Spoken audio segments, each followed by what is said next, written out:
Bonjour tout le monde, bien contente de vous retrouver à l'atelier A. L'introduction au BIM, tout ce que vous avez toujours voulu savoir sur le BIM.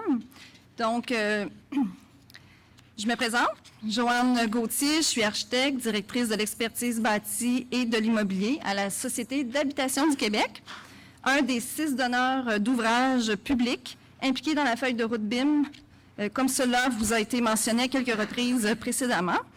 Donc, j'aurai le grand plaisir d'animer ce premier atelier. L'atelier vise à vous familiariser avec les concepts de base du BIM pour qu'à la fin de la séance de travail, vous ayez une meilleure idée des avantages d'implanter le BIM dans votre organisation, donc pour augmenter l'efficacité et la rentabilité de votre organisation, de vos projets. Nous y aborderons aussi notamment des processus, des méthodes de travail, des outils technologiques, mais aussi des valeurs de collaboration, de transparence, d'utilisation de l'information, qui évidemment sont au cœur de la réussite d'un projet BIM. Donc, à la fin de la séance, c'est notre souhait. Les participants auront toutes les formations pertinentes pour se lancer dans l'aventure du BIM et seront convaincus, je l'espère, de sa valeur ajoutée. Donc, nous aurons, dans un premier temps, nous allons vous présenter une vidéo d'introduction qui répond à la question « Mais qu'est-ce que le BIM? » Ensuite, nous aurons les présentations de mise à niveau sur le thème de l'introduction au BIM par M. Obashi, gestionnaire principal BIM du groupe A, que j'invite à se joindre avec nous. Également, M. Contreras, chef d'équipe CAO DAO BIM de Stantec. Merci de vous joindre à nous. Les présentations seront suivies d'un panel de discussion avec nos conférenciers que je viens de vous présenter et 3 panélistes émérites que j'invite également à se joindre à nous. Donc, M. Alex Laminière, qui est responsable de la pratique numérique et BIM chez Construction Longer. Je le dis bien? Oui. C'est bien ça? OK. M. David Girard, qui est ingénieur concepteur électrique chez Hydro-Québec. M. Murat, qui est directeur expertise chez Big BIM One. Donc, merci de vous joindre à nous, c'est un plaisir.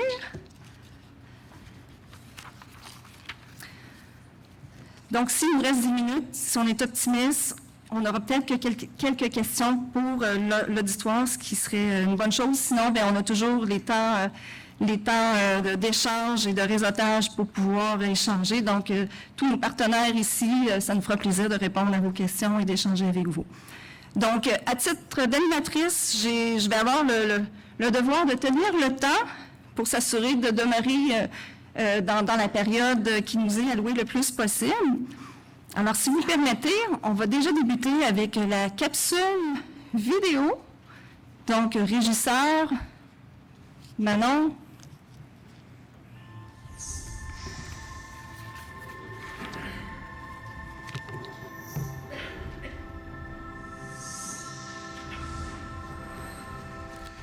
Le BIM, c'est 3 lettres qui veulent dire beaucoup. Là. BIM veut dire Building Information Modeling. La modélisation du point de vue de la conception, puis la modélisation des données reliées au bâtiment. Concevoir un peu comme on pourrait faire avec un jeu vidéo, là, vraiment faire notre actif en 3D avec de l'information aussi qui vient s'ajouter par-dessus ça. Bien, je dirais que c'est une approche de travail qui vise une collaboration importante des personnes dans un projet de construction, d'architecture, et qui utilise la technologie pour contextualiser l'information du projet dans un modèle 3D. Qui permet avant le projet, de beaucoup s'attarder à l'intégration de l'ensemble des composantes de l'immeuble, autant mécaniques, architecturaux que structuraux. Donc le bâtiment, il est conçu, imaginé, même à certains points de vue presque fabriqué en virtuel avant de le fabriquer en réel. C'est comme si on se promenait dans le bâtiment et qu'on voit tous les composants en 3D, comme une porte intérieure, par exemple. Donc, tu peux rattacher le prix à la porte. Tu peux rattacher de quel matériau qu'elle est faite. Pour s'assurer qu'il y ait le moins de conflits puis d'enjeux, d'espace et autres possibles. Donc, ça permet de concevoir et ajuster au cours de la conception et éviter tous les erreurs qu'on peut imaginer qui se passent au niveau du chantier. C'est pas juste informatique parce que dans le fond, ça suppose que tous les participants et les intervenants professionnels à tous les niveaux, se communiquent chacun de leur côté leurs expertises pour qu'on les partage, on les assemble, puis on mette ça ensemble puis que ça fonctionne. Donc, c'est un outil qui peut être extrêmement performant au niveau de la planification, la conception, mais même au niveau de la réalisation des édifices. Le BIM, c'est facilement partageable avec tous les intervenants lors d'un projet de construction. Puis ce résultat final-là, ça s'appelle une maquette numérique. Donc, à partir de cette maquette-là, on va demander aux entrepreneurs d'aller construire nos bâtiments, nos actifs sur le terrain concrètement. Avec la structure de toit courbé qu'on a mis en place, ça a amené énormément de défis.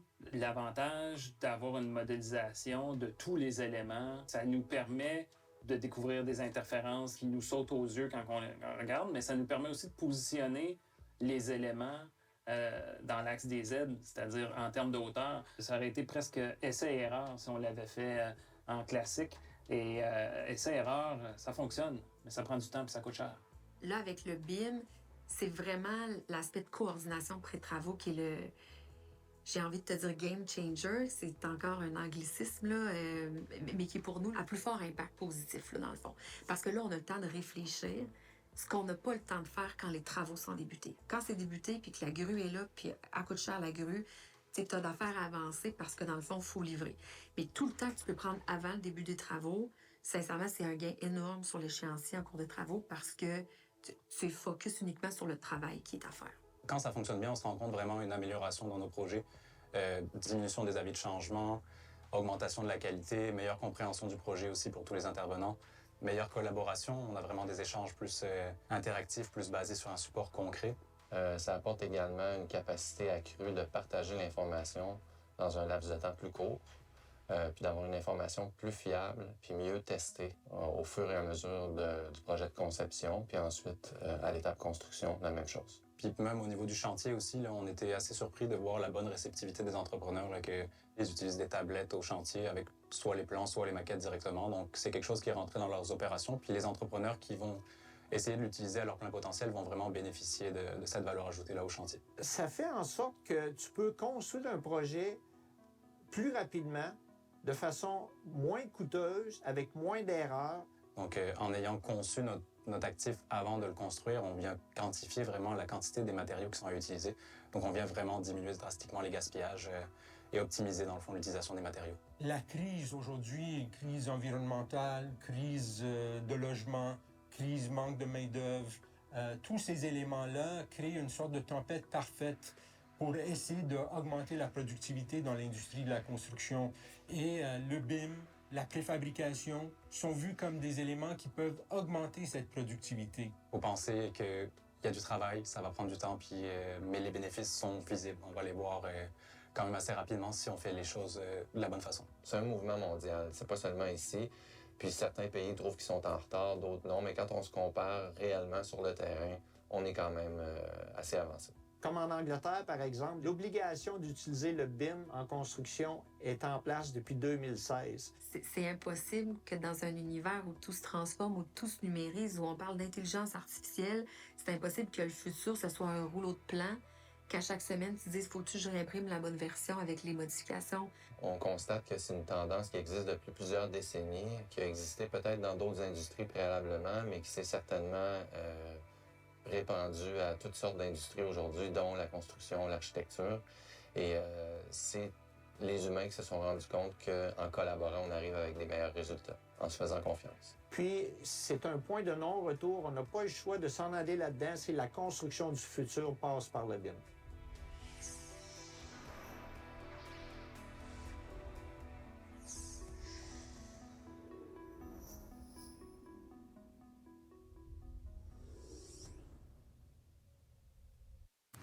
Bon. Alors, prochaine étape, Monsieur Obashi, Monsieur Contreras, je vous invite à prendre la parole et à effectuer votre présentation. Merci. Bonjour tout le monde, merci beaucoup. C'est parti. Donc, Edgar Contreras, tout le monde. Chef d'équipe, CAO, DAO, BIM pour Stantec.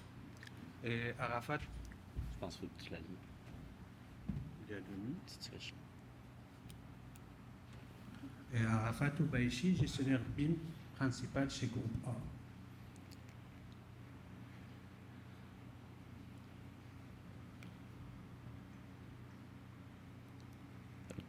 Désolé, c'était le mauvais bord. Donc, juste une petite parenthèse pour vous parler un petit peu de Stantec. Donc, fondé au Canada en 1954, Stantec est un chef mondial en ingénierie et en développement durable qui compte 28 000 employés répartis dans 400 bureaux sur 6 continents. Groupe A est un pilier parmi les firmes d'architectes au Québec, a été fondé en 1955 et intervient principalement dans les projets institutionnels des domaines de la justice, de la recherche et des secteurs hospitaliers, industriels et scolaires, mais aussi dans les secteurs de la planification et de la gestion des actifs. Donc, chez Stantec, on a tout le temps cette notion de faire une petite capsule santé-sécurité dans toutes nos présentations. Donc, je vous fais part de celle-ci. Donc, s'entraîner 2 fois par semaine vous procure des bienfaits physiques et psychologiques importants, tels que diminution du stress, augmentation du niveau d'énergie et amélioration de la qualité du sommeil.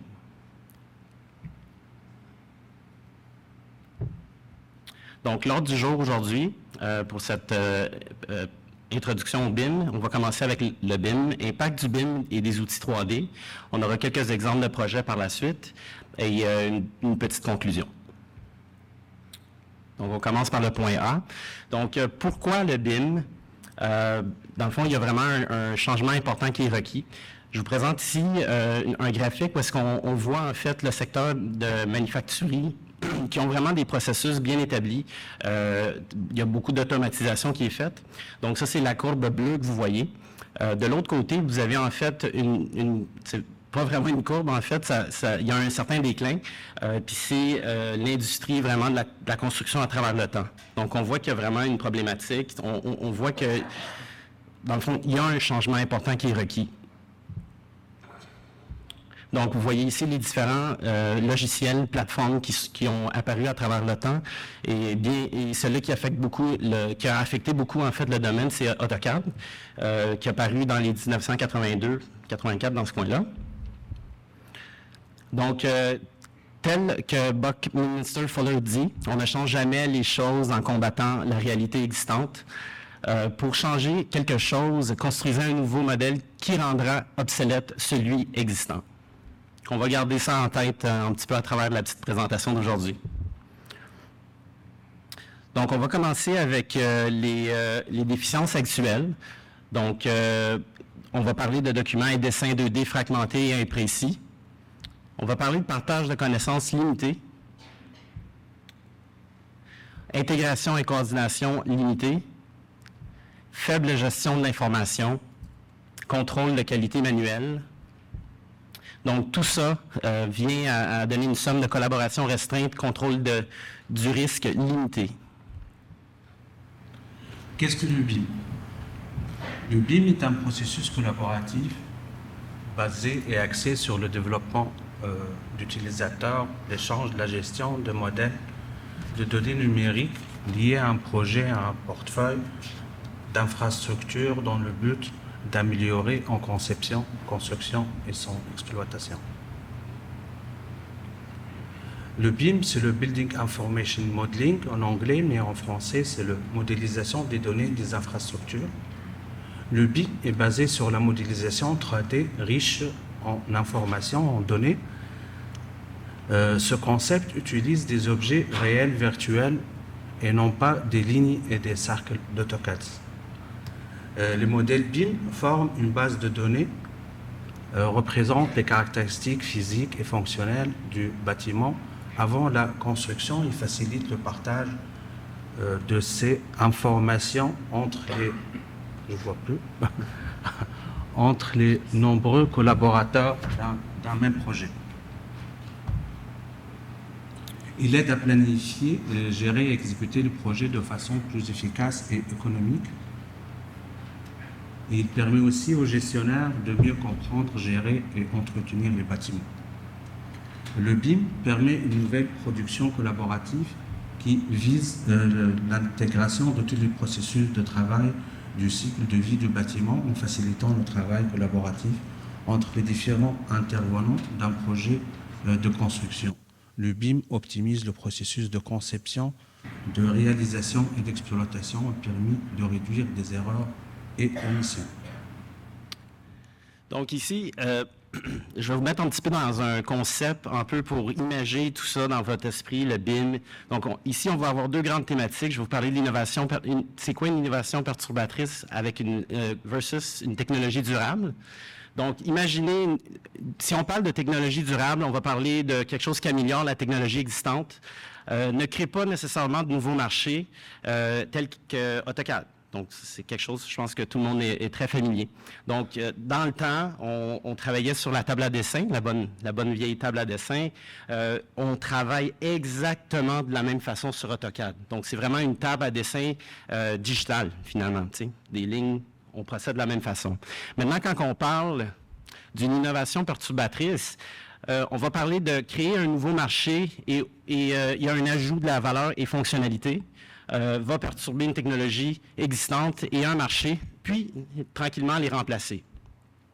Donc ici, on va parler de, par exemple, les courriers. Là, tout le monde est rendu avec les Outlook. On reçoit pratiquement plus de courriers physiques. Même chose avec la musique. Donc là, on passe des CD. Là, on est rendu tout le monde sur de la musique digitale. Donc, on va garder ça en tête, ces notions-là. Donc, si on vient imager ça un petit peu, donc ici, bien entendu, le passé, table à dessin, nouveau standard, on parle du CAD. Donc ici, on a le saut d'une technologie durable, même façon de procéder. Maintenant, nous voici le BIM qui arrive, donc une perturbation qui est créée. Donc, il y a une vision, façon de procéder, n'est pas nécessairement la même façon de procéder conventionnellement. Donc ici, on va parler d'une innovation perturbatrice. Donc, il y a un certain focus, il faut se pencher sur les façons de faire. Les processus sont différents. Donc, on va garder ces notions-là en tête pour approfondir toute la question du BIM. La prélude à la chaîne de montage. La chaîne de montage forte du modèle T a réduit le temps de production de 12,5 à 1,5 heures, augmentant ainsi la production de 800%, tout en nécessitant moins de main-d'œuvre. La chaîne de montage depuis 2019. Là, c'est le processus, ou bien c'est le cycle de vie d'une maquette BIM. On commence certainement par la démolition, en passant à la rénovation, programmation pour les architectes et les concepteurs, conception aussi, études pour les ingénieurs, analyse entre les deux, les concepteurs, documentation, préfabrication, préparation chantier et gestion de patrimoine pour les gestionnaires. Mais on finit avec la démolition qui est la même étape qu'on peut commencer un nouveau cycle de vie pour la même construction. Donc, une petite parenthèse ici, ce qui est vraiment important dans ce cycle-là, c'est vraiment que la stratégie BIM d'un projet commence avec la fin en tête. Sachant jusqu'à où on veut se rendre dans ce processus-là, permet de savoir c'est quoi les efforts qu'on va mettre en amont. Donc, très important de garder ça en tête. Le processus BIM, ou bien la maquette BIM, a pas mal de dimensions, contrairement à ce que nous avons avant. Il permet la 3D, ce qui est modélisation et coordination spatiale, la 4D, tout ce qui est en ajoutant le temps pour tout ce qui est phasage, ordonnancement, la 5D pour l'estimation et les coûts, la 6D, optimisation de la durabilité, et la 7D, la gestion du bâtiment et analyse du cycle de vie. Impact BIM et les outils 3D. Les impacts BIM, le BIM permet essentiellement d'une base de données intégrée, partage efficace des connaissances par les communications visuelles, meilleure coordination par modélisation et détection d'interférences, et gestion de l'information améliorée, meilleur contrôle de qualité à l'aide de processus digital, ce qui nous donne certainement une collaboration et contrôle du risque amélioré. Là, par exemple, le processus de détection de conflits permet de nous faire gagner au minimum 30% de temps par rapport à ce qu'on fait la coordination sans le processus BIM.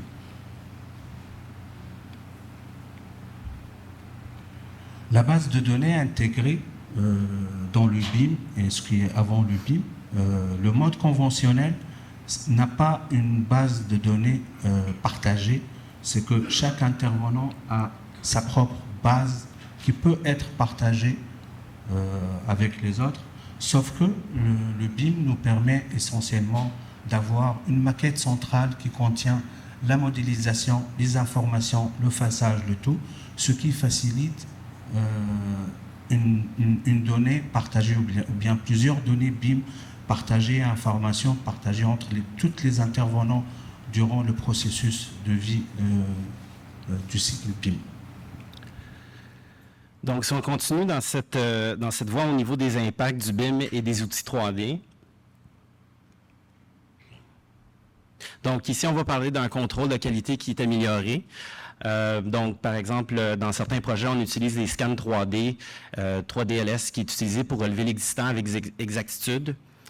Donc, pour données précises, on va avoir dans les nuages de points, on a souvent les bulles aussi, donc il y a des photos. Quand on va dans des relevés existants, souvent, tu sais, la photo qu'on aurait voulu avoir, mais là, avec des technologies comme ça, souvent, on l'a, cette photo-là. Donc, on va avoir ça va améliorer également l'évaluation du site, contre besoin de modéliser tout en 3D. Des fois aussi, en ayant un scan intégré dans une maquette, des fois, on n'est pas obligé de tout modéliser nécessairement. Donc, il y a des économies de temps aussi. On va parler aussi d'un meilleur partage des connaissances par la visualisation 3D. Donc, dans cette même thématique-là, on va parler d'un partage efficace des connaissances, meilleure compréhension, revue à distance, aisée, étude de contexte environnemental. La coordination des livrables BIM permet de faire une analyse d'interférences intradisciplinaires dans Revit, c'est-à-dire chaque discipline à travers le BIM peut faire des détections d'interférences pour sa discipline et permet aussi de faire des analyses d'interférences interdisciplines entre les différents intervenants dans plusieurs jalons du projet. Donc ici, on va passer à l'étape C de la présentation. Donc quelques exemples de projets, juste pour imaginer un peu tous ces différents processus-là. Donc ici, l'hôpital du Char à Trois-Rivières, il y avait vraiment une belle contrainte. En fait, c'était un agrandissement quand même assez important. Vu qu'on était agencé à des conditions existantes, fallait que les entreplafonds concordent avec le bâtiment existant. Donc, on se ramassait à avoir un entreplafond de 18 pouces pour passer tous les services MEP. Donc, tout un défi. En utilisant des technologies BIM, nous a permis en fait de faire un design détaillé en Revit. Il y a eu de la fabrication détaillée en Revit, construction dirigée par modèle 3D également pour le chantier. Et surtout ici, ce qui est super intéressant, c'est que même à l'étape de conception, on est allé un petit peu plus loin, étant donné les contraintes d'entreplafond que nous avions. Puis on est allé un peu plus loin dans le sens qu'on a même mis les supports, parce que c'est bien beau d'avoir une intention de design, mais en intégrant les supports, on a pu coordonner davantage ces éléments-là. Au lieu de se retrouver en chantier, puis là, ça ne marche pas, il y a un gros conduit long de même, il y a des tuyaux en dessous, pas de place où mettre des supports. Donc, ça nous a permis, en fait, de vaincre toutes ces problématiques-là en amont d'être au chantier. Je vous présente un projet de groupe A, c'est le nouveau pavillon du Cégep Drummondville. Ce projet a été modélisé dès le début sur Revit par discipline architecture, mécanique, électrique, plomberie. Toutes les maquettes ont été hébergées dans la plateforme BIM 360 qui nous a permis, avec le Revit, de collaborer entre tous les concepteurs et aussi ça nous a permis de faire des détections d'interférences très précises. Là, on parlait de 10 mm de décalage. Ce projet a été modélisé, le site aussi a été modélisé sur Revit. Et le but, ce qu'on a gagné, c'est l'optimisation de la modélisation suite à l'application des procédures et processus BIM qui ont été réglés et préparés à l'avance. Donc, en conclusion, là, on va voir ensemble les risques de tout ce qui est le travail 2D, CAD.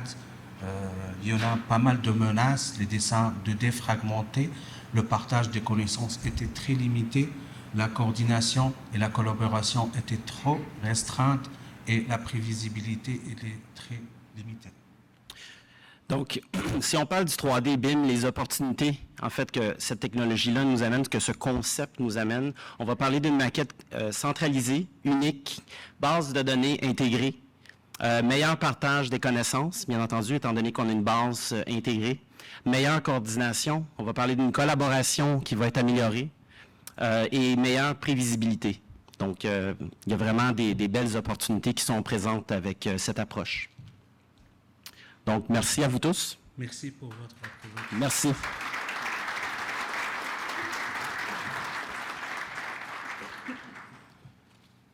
On a même ordonné du temps. Fun.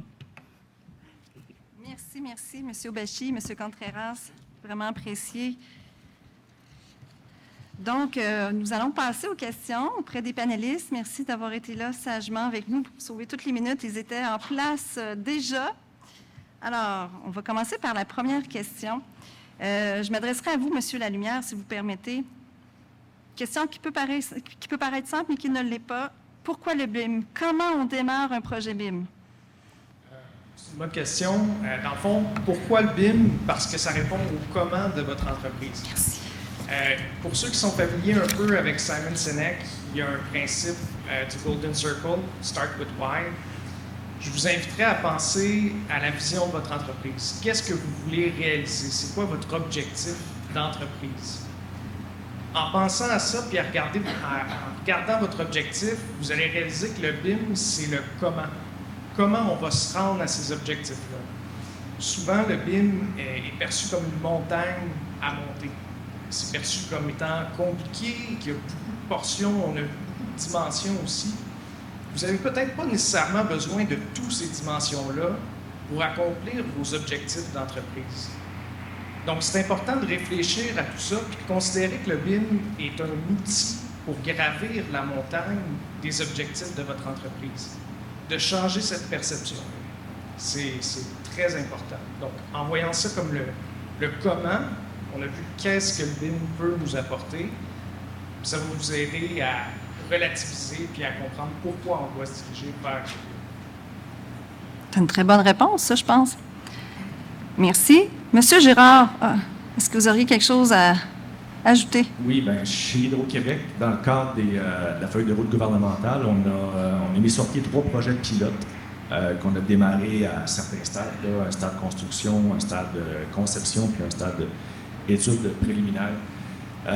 Puis je vous dirais que une des plus grosses forces qu'on a remarquées dans le BIM, c'est vraiment au niveau de la centralisation d'informations, le partage d'informations. On a un gain en efficacité incroyable, surtout pour des boîtes comme chez Hydro-Québec, où est-ce que tout est siloté, donc le terme est siloté, je trouve. Siloté, c'est bien ça. Plutôt que d'attendre après les extrants de tout le monde, d'attendre après les intrants de tout le monde, d'avoir une centralisation d'informations, on a gagné un gain en efficacité incroyable malgré tout. Je vous dirais que pour démarrer, une des choses qu'on a faites à l'interne, même avant la mise sur place d'une plateforme collaborative, d'outils BIM en tant que tel, c'est vraiment de revoir nos processus un petit peu, d'essayer de rentrer dans la tête de nos gens, de partager leur information, de la centraliser, mais aussi d'aller utiliser cette information-là. C'est la clé du BIM. Juste si vous mettez ça dans vos entreprises, vous allez voir, vous allez faire du BIM sans vous en rendre compte. Merci. Donc, M. Girard de Hydro-Québec. M. Murat, maintenant directeur expertise chez BIM One. Une question que j'aurais pour vous, c'est quoi la valeur ajoutée de l'implantation du BIM? Oh. Allô? Donc, la valeur ajoutée, elle est multiple, en fait. Il y a plein de valeurs ajoutées potentielles. Je dirais la plus grande, qui rebondit un peu sur ce qu'on a pu entendre depuis ce matin, c'est la notion réellement de gestion d'information. C'est d'imaginer en fait qu'avec ces outils-là, avec ces usages-là qu'on va déployer, on a une bien meilleure gestion de l'information sur tous nos actifs. Puis ce qui est très intéressant, c'est que le point commun qu'on peut avoir tous aujourd'hui, c'est qu'on travaille dans l'industrie de la construction et en bout de ligne, peu importe si on travaille en conception, en construction, si on exploite, etc., on a toujours un point commun qui est l'actif physique. C'est-à-dire que tout ce qu'on fait est orienté autour d'un actif physique. Donc, la possibilité en fait de rattacher toutes ces informations autour de maquettes numériques notamment et de travailler en plus grande transparence et en meilleure collaboration autour de ces actifs virtuels en fait permet d'avoir une meilleure utilisation de l'information nécessaire au développement soit du concept, soit de la construction, etc. Mais aussi de permettre ultimement d'avoir une meilleure continuité de cette information et de mieux partager, mieux échanger ces informations entre les différents joueurs et à différentes étapes. Et on sait qu'il y a c'est toujours un enjeu de partager l'information entre les phases de conception, de construction et d'exploitation. Et bien, le fait de travailler autour d'une maquette numérique et d'avoir l'information structurée va être autant d'opportunités possibles pour mieux transmettre ces informations-là et s'assurer en bout de ligne qu'on a une meilleure utilisation globale de toute l'information générée sur le cycle de vie de l'actif. Merci, M. Murat. Monsieur Lalinière de Construction Longer, auriez-vous quelque chose à ajouter par rapport à cette question, la valeur ajoutée de l'implantation du BIM? Oui, bien, je pense que la valeur ajoutée de l'implantation du BIM aussi va offrir une très grande transparence aux équipes qui vont collaborer sur ces projets-là. Quand on parle de transparence, par exemple, on va parler de transparence au niveau non seulement de l'information, mais de l'information spatiale. Donc, au niveau de la coordination des travaux, on va réaliser rapidement que la notion de constructibilité en phase de conception n'est pas toujours prise en considération. Donc, avec une collaboration, comme on le mentionne depuis ce matin, on est capable d'aller voir cette constructibilité-là dans un modèle, de partager des connaissances dans une équipe de projet en impliquant, par exemple, des entrepreneurs généraux, des entrepreneurs spécialisés un petit peu plus tôt dans le projet, pour avoir une opportunité, si on veut, de raffiner cette compréhension-là de la constructibilité, puis de diminuer le temps de construction par la suite parce qu'il va y avoir moins de demandes de changement. Tout va avoir été coordonné, ou tout, on espère, en amont de la construction pour sauver beaucoup de temps. Donc, c'est une très, très belle opportunité, si on veut, de parfaire la connaissance de toute son équipe. On pense souvent aux ingénieurs, aux architectes qui vont venir concevoir finalement le modèle BIM, mais il faut penser aussi aux modélisateurs, aux acteurs qui vont avoir les mains dans ce modèle-là. Ça va leur permettre de réaliser ce qu'ils dessinaient auparavant sur AutoCAD. Maintenant, d'ajouter le Z, comme on mentionnait tantôt, souvent va causer beaucoup de conflits, va mettre beaucoup de problèmes en amont, en lumière, qu'on peut venir régler, si on veut, par la suite, par ce partage de connaissances-là. Puis tout ça va venir faire que sur les prochains projets, cette connaissance-là de la constructibilité, qui s'est peut-être perdue un peu au fil des années, bien, va grandir puis va venir faciliter encore la conception des futurs projets. Donc, on facilite la construction, on grandit là-dedans, puis on vient faciliter la conception des futurs projets. Donc, je pense que c'est une très grande valeur ajoutée du BIM. Merci, M. Lalinière. Là, je pense que ce serait intéressant peut-être de voir dans l'auditoire si vous avez des questions par rapport à ce qui vous a été présenté jusqu'ici.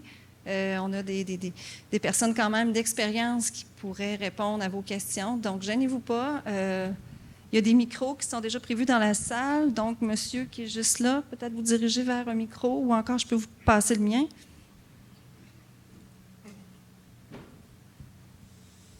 Bonjour. Mathieu Blanchet, Groupe Océan. J'aimerais savoir, c'est quoi les défis d'être avant-gardiste au niveau du BIM, autant chez les donneurs d'ouvrage que chez les constructeurs, alors qu'on est en changement. T'sais. Fait que oui, d'être le plus avancé, c'est une chose, mais on collabore avec des gens qui ne sont pas nécessairement rendus au même niveau. Qu'est-ce que vous avez vécu au niveau de cette difficulté-là ou qu'est-ce que vous avez pu vivre par rapport à ça? Merci. Un volontaire? Je peux peut-être donner partiellement une réponse. En fait, ce qui est intéressant dans cette question-là, c'est qu'à travers parce que, bien entendu, il y a différents niveaux de maturité avec les différentes personnes qu'on collabore. Puis un aspect qui est super intéressant, c'est que, bon, on développe à l'interne un certain processus, on l'applique. Le BIM, c'est la collaboration. Donc, on dirait que c'est comme on grandit continuellement. C'est vraiment, il y a un partage de connaissances, on vient raffiner les processus. Donc, bien entendu, des fois, c'est peut-être tu as établi un certain processus-là. Là, il y a quelqu'un qui vient avec une autre idée. Bon, ça vient peut-être déroger. Donc, des fois, ça peut occasionner de l'ouvrage, mais au final, on sort tout grandi de ça. Donc, c'est un chemin, puis c'est évolutif continuellement. Donc, je ne sais pas si j'ai répondu, j'ai donné une piste de réponse. C'est le chemin. Il faut s'investir. Merci. Moi, je peux rajouter aussi un point, c'est que, en fait, on nous parle depuis tout à l'heure des projets du futur, tout ça et tout, mais il faut se rendre compte aussi que ça fait plus de 15 ans que je travaille dans le BIM.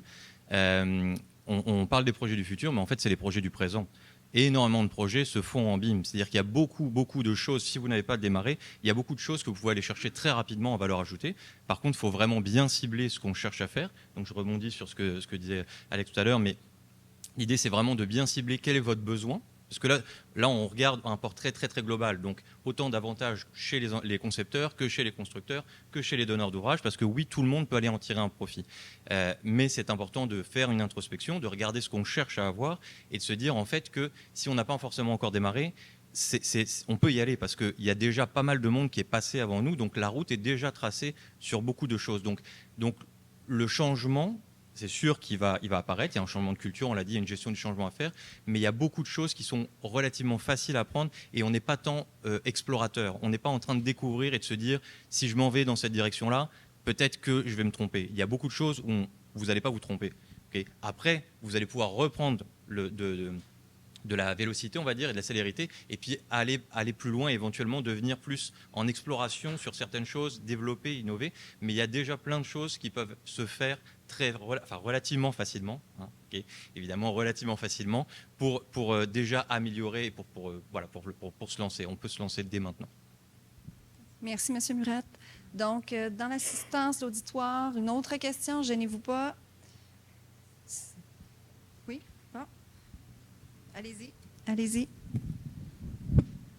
Oui, moi, ma question, je pense qu'elle porterait peut-être un peu vers M. Girard là, chez Hydro-Québec en gestion d'infrastructure. On comprend bien la valeur ajoutée de gérer les projets en BIM, les gros projets, l'école, le cégep, etc. Mais pour les plus petits projets, les projets de plus petite taille vont quand même demander un effort considérable pour être soutenus par des processus de collaboration au BIM, etc. J'aurais aimé ça entendre Hydro-Québec là-dessus. Bien, évidemment que à terme, je veux dire, quand on va avoir une bonne gestion des actifs, un bon parc d'actifs, de maquettes numériques, venir faire nos maintenances, c'est-à-dire remplacer des équipements, avoir une meilleure conscience qu'on peut réutiliser toute l'information dans nos maquettes numériques pour seulement aller remplacer un équipement, avoir toute la donnée sur l'équipement, ça va venir à terme. On le fait déjà, on a déjà un parc de maquettes quand même considérable chez Hydro-Québec. Donc, d'aller réutiliser nos maquettes numériques et de les envoyer à nos consultants pour pouvoir faire un petit projet qui est, exemple, remplacer un transformateur, remplacer un équipement, ça se fait quand même bien. Fait au-delà de juste faire un gros projet qui implique énormément de gens, le faire de ces petits projets-là avec notre parc de maquettes qui est disponible se fait déjà très bien. Merci. Merci. Une dernière question, monsieur? Bonjour. Oui, Renaud Bergeron. J'ai entendu M. Julien tout à l'heure dire qu'il faut aller consulter les citoyens en amont, avoir le plus d'input possible pour savoir quelles sont les considérations et quelles sont les préoccupations d'un peu tout le monde. On pourrait penser aux urbanistes, mais aussi aux gens qui vivent là, qui ont des considérations urbanistiques. On pourrait penser à ceux qui ont des considérations environnementales. on peut les énumérer, là, il y en a beaucoup.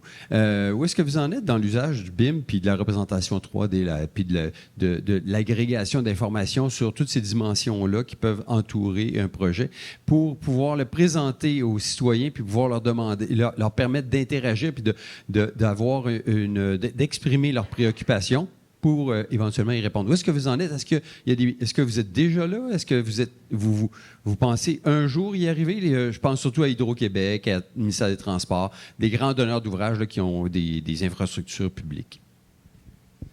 Bien, évidemment, comme je disais, dans nos projets pilotes actuellement, on s'est donné des objectifs quand même assez réalisables, là. Évidemment, le but, c'était de ne pas tout cocher non plus les cases, toutes les dimensions du BIM. Parce qu'il y avait quand même un certain travail à faire au niveau juste de nos façons de travailler. Donc, évidemment, certaines unités étaient plus matures que d'autres. Je parle en ingénierie, au niveau de la conception 3D. On a amené petit à petit le 4D et éventuellement le 5D. Donc, je vous dirais que présentement, le gros enjeu chez Hydro-Québec demeure le partage de la donnée. Certaines unités, certains restent quand même assez rébarbatifs au fait de partager les données. Donc, évidemment que le BIM se nourrit de données. Si on n'a pas de données, on peut pas monter de modèle numérique, on peut pas incorporer le 4D, on peut pas faire travailler non plus le 5D. Donc, présentement, on est vraiment en mode éducation auprès de nos gens, auprès de nos consultants, auprès de nos constructeurs, essayer de partager le maximum de données, de la bonne donnée, mais également d'aller utiliser cette donnée-là. Merci, M. Girard. Donc, je me permettrais peut-être, avant de terminer, de poser une dernière question à nos panélistes et conférenciers. Combien ça coûte le BIM? Combien ça coûte de ne pas passer au BIM? Monsieur Obeshi, auriez-vous quelque chose à dire là-dessus? Passer au BIM, ça va coûter, je ne veux pas dire des chiffres, mais ça va coûter les frais d'une formation, frais d'encadrement, d'assistance. On va passer aussi aux frais informatiques, c'est avoir un serveur, un logiciel, une plateforme, les licences. Ça va coûter aussi une étape transitoire entre AutoCAD et Revit. C'est pas aussi simple, c'est un processus. Ça va coûter aussi faire le temps d'adaptation pour maîtriser un outil BIM. Ce qui ne va pas coûter, c'est la perte du temps. C'est les frais de la perte du temps, les frais de perte d'effort. C'est rien. Faire une étape ou une phase BIM en X temps, mais en le faisant à travers un outil primordial, ça va prendre beaucoup plus de temps. Donc, ça va coûter une connaissance, mais ça ne va pas coûter aussi une connaissance. Donc, il y a des avantages. Évidemment, ça représente un investissement, ça c'est certain, mais il y a des gains à investir. Vous allez le récupérer plus tard. Oui, il y aura certainement un gain d'argent, gain de temps, gain de coordination. Tout ça, c'est gain de connaissance aussi. Tout ça, c'est vraiment de l'argent. Donc, on retient, on est conscient qu'il faut investir, mais c'est ça l'investissement, c'est le principe de l'investissement, c'est que ça nous rapporte ensuite. Exactement, oui. Je peux peut-être donner un exemple concret par rapport à ça. On a un projet présentement où on construit des logements. On fait la modélisation finalement des logements. Les logements en tant que tels, la coordination des logements en tant que tels n'était pas perçue comme un enjeu. La réponse qui nous était donnée, c'est « ils s'arrangeront en chantier ». Un grand classique, note dans tous les cartouches des professionnels, malheureusement. Bref, en faisant la modélisation, on a insisté quand même à faire cette modélisation-là des logements. On s'est rendu compte en cours de conception qu'il fallait relever le 8e étage de 6 pouces, puis qu'il fallait relever le stationnement du sous-sol A de 1 pied. Vous pouvez vous imaginer les coûts qu'on a sauvés en réalisant ça durant la conception et non pendant la construction. Avoir un plafond au 8e étage pour tous les habitants à 7 pieds 6, ça n'aurait pas été plaisant pour personne. Encore moins dans le sous-sol, de baisser ça d'1 pied. Donc, il y a beaucoup, beaucoup d'avantages puis de gains monétaires que vous allez faire en investissant dans ces processus-là sur vos projets. Donc, ce n'est pas de l'argent qu'on voit, c'est moins tangible comme retour sur votre investissement. Parce qu'on ne peut pas dire combien ça aurait coûté tout ça. On sait que ça aurait coûté cher. Et on sait qu'on va le rentabiliser rapidement sur plusieurs projets comme ça en sauvant des erreurs au niveau de la conception. Si je peux ajouter aussi, parce qu'on parle évidemment, il y a des gains en coût, puis vous pouvez trouver des statistiques sur ça, on peut trouver des exemples, donc je suis tout à fait d'accord avec ça. Ce qui est important aussi de penser pour chaque personne dans la salle, pour chaque organisation différente, c'est de se poser la question de combien ça rapporte. Parce que ça rapporte aussi en termes d'attractivité au niveau du personnel, donc en termes de rétention. Tout le monde a de la difficulté à trouver du personnel en ce moment, je suppose. C'est en tout cas ce que je vis à peu près partout avec toutes les firmes que je vais accompagner. Donc, en termes d'attractivité, c'est extrêmement important. En termes de développement de marché, bien souvent, ça vous permet d'aller éventuellement développer d'autres marchés, des choses que vous ne faisiez pas, ou de grossir tout ça. Ça vous permet de mieux gérer vos équipes, de gagner en temps. Encore une fois, ça n'est pas magique. Il faut bien déployer les choses, il faut bien cibler les choses, mais ce sont des potentiels que vous pouvez aller chercher. Donc, évidemment, il y a un gain global pour la société avec des meilleurs bâtiments, mieux conçus, mieux construits, mieux exploités. Il y a des gains financiers, etc., mais il y a des gains à aller chercher pour vous-même, pour mieux faire croître vos entreprises, pour mieux, même en termes de confort en fait, de travail pour vos différentes ressources. Donc ça, c'est vraiment aussi très important et c'est à prendre en considération dans cette fameuse équation de combien ça nous coûte. Oui, mais combien ça nous rapporte. Merci, merci. Si je peux ajouter, oui. C'est sûr qu'éventuellement, si les donneurs d'ouvrage se tournent vers le BIM et qui devient un peu la norme, évidemment, de ne pas être mature à ce niveau-là, évidemment, il va y avoir une perte un peu de concurrentialité. Donc, je pense que c'est important d'essayer de gagner en maturité le plus rapidement possible pour demeurer concurrentiel sur le marché de la construction. Puis, juste une petite parenthèse, le BIM, on vous présente plein de facettes du BIM, mais dites-vous que moi, comment je l'explique, c'est que le BIM, c'est une trousse d'outils. Il y a plein d'outils. Vous ne devez pas nécessairement tous les maîtriser. On va en prendre quelques-uns tranquillement. On va les maîtriser, on va les appliquer.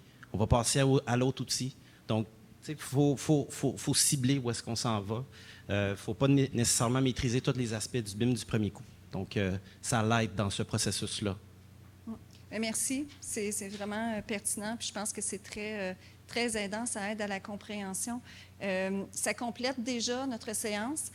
Notre atelier. Donc, je vous remercie tous, panélistes, conférenciers, donc M. Aubachi, M. Contreras, M. Lalumière, M. Girard et M. Murat. Merci à vous tous, fort apprécié. Merci. Alors, bonjour tout le monde. Merci, Joanne. Merci aux panélistes. Donc, j'aurai le plaisir d'animer le second atelier portant sur l'implantation du BIM, la clé de la réussite. Mais avant de commencer, comme ça fait 1 heure, vous êtes déjà assis, je demanderai à tout le monde, s'il vous plaît, de vous lever pour vous mettre comme en forme, puis essayer de rester avec nous, s'il vous plaît. Stantec avait une capsule santé. Bien, au ministère des Transports, on fait l'action de se mettre debout, donc on réalise. Donc, voilà. On se dégourdit un peu, puis on a une petite heure à passer avant le dîner, donc on va essayer de vous garder en forme là-dedans. Vous pouvez vous asseoir. Parfait, merci beaucoup. Est-ce que ça va? Parfait, merci. Voilà. Donc, notre atelier présentera, ça va le son, présentera les meilleures pratiques pour implanter efficacement le BIM au sein des organisations. Nous parlerons d'outils, nous parlerons de processus, de stratégie, mais aussi de formation, de gestion de changement. Comment utiliser les bons outils, comment impliquer les bonnes ressources au bon moment, comment gérer la transition, quels sont les pièges à éviter, évidemment. Ce sont autant de questions qui seront discutées et répondues par des gens qui sont passés par là, qui ont de l'expérience et qui souhaitent en faire bénéficier les auteurs de leur apprentissage. Donc, c'est le même principe que le premier atelier, c'est-à-dire qu'on va commencer avec une vidéo, c'est comment implanter le BIM. Par la suite, et là, je vais demander aux protagonistes de se présenter. S'il vous plaît, nous aurons une présentation de M. Guillaume Lallier, directeur BIM chez Neuf Architectes, si tu peux bien venir avec nous, merci. Et de M. Pierre Marcombe, directeur adjoint BIM Innovation de Construction de Civil chez ABC. Si vous voulez vous présenter, s'il vous plaît, merci. Et par la suite, nous aurons un panel d'experts émérites, des gens qui connaissent le BIM, là, qui vont répondre aux questions. Donc, je demanderai à M. Simon Brodeur de se présenter. Est-ce qu'il est là, monsieur? Oui, bonjour. Madame Jennifer Hamel, qui est ici à côté de moi, monsieur Frédéric Méthode et madame Edia Samari, je vous invite à prendre place, s'il vous plaît. Voilà. On peut les applaudir quand même. Voilà. Merci. Donc, on passerait à ce point-ci aux vidéos. On va laisser peut-être une petite seconde. Voilà.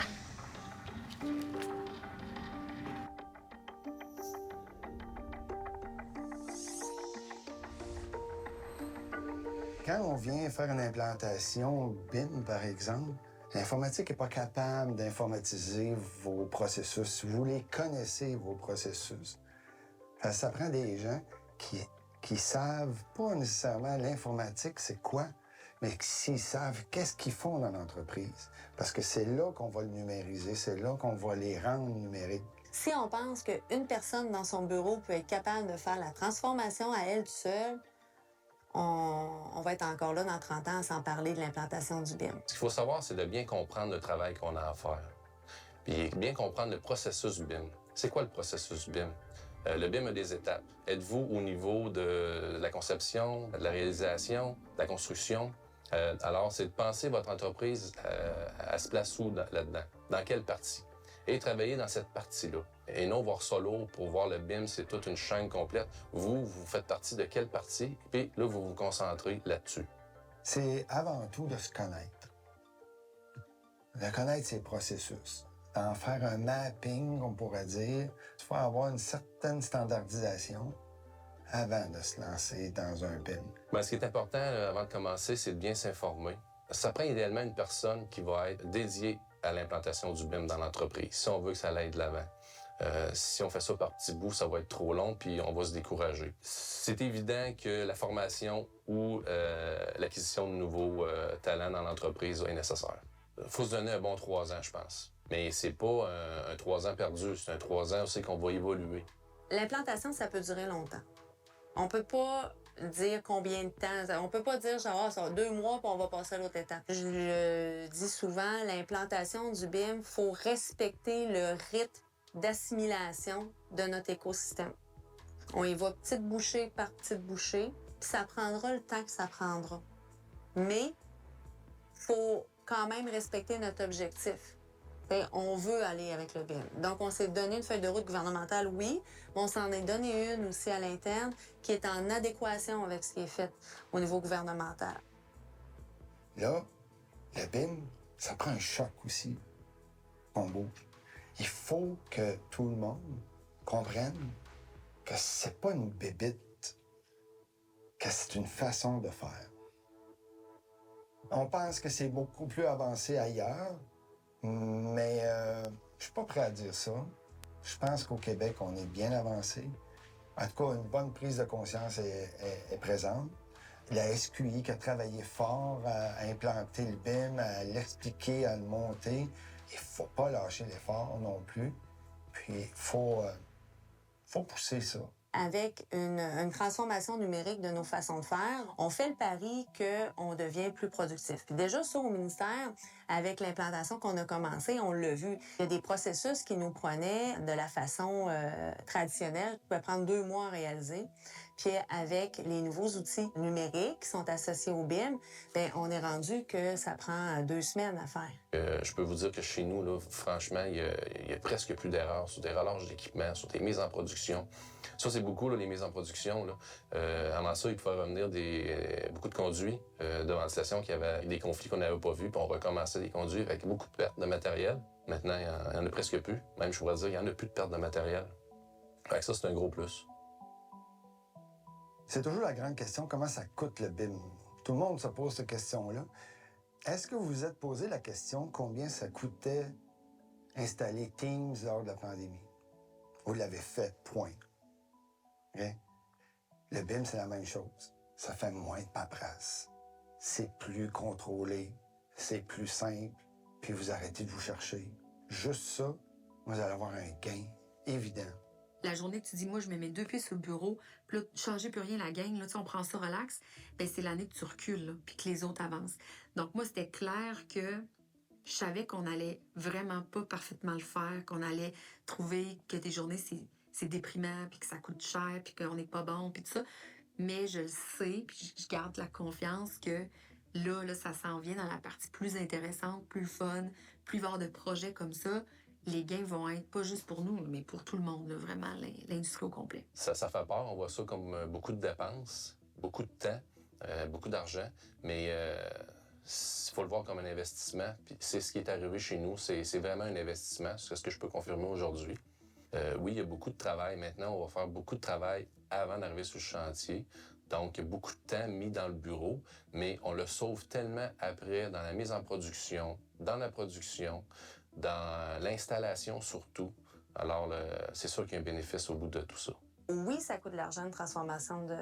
Parce que ça demande de l'effort. Donc, qui dit effort, on dit temps employé pour le faire. Mais en bout de ligne, on va tous sortir gagnants de ça. Le futur, ça va être ça. Donc, nous, ce qu'on a fait, c'est qu'on a embarqué à 100% pour faire les beaux projets du Québec.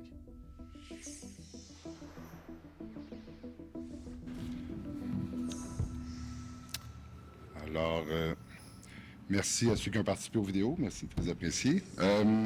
Nous allons passer à nos conférenciers. Donc, M. Lallier, qui a été designer industriel pendant près de 12 ans avant de s'impliquer corps et âme dans l'implantation depuis 2009 du BIM dans divers projets.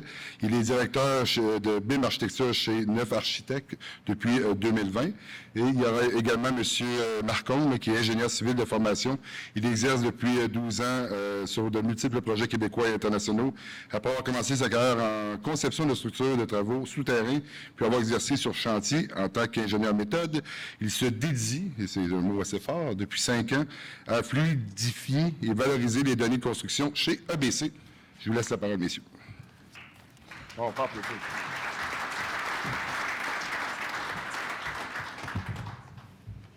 Ici. On a un clicker ici. Voilà. Bonjour. Est-ce qu'on a un clic? Oui, voilà. Neuf Architectes. Neuf Architectes, une compagnie, évidemment, un bureau d'architecture avec 3 bureaux, Montréal, Toronto, Ottawa. On est 250 personnes autour d'eux. Il y a environ 150 personnes au bureau de Montréal. À travers le bureau, à travers les bureaux, on a environ 200 utilisateurs Revit et autres outils BIM. Donc, on n'est pas au début de notre implantation. On est en constante amélioration. L'implantation a commencé au début des années 2010 sur des projets importants. Donc, je vais en parler, mais je vais passer la parole à Pierre. Et donc, EBC, on est une compagnie, on est un entrepreneur général installé à Québec, mais finalement qui opère dans tout le Canada depuis 68, donc un peu plus de 50 années. Et donc, on a 2 divisions principales. Moi, j'appartiens à la division civile, qui va amener des enjeux un peu particuliers vis-à-vis du BIM, et je vous en parle juste ensuite, la présentation de Guillaume.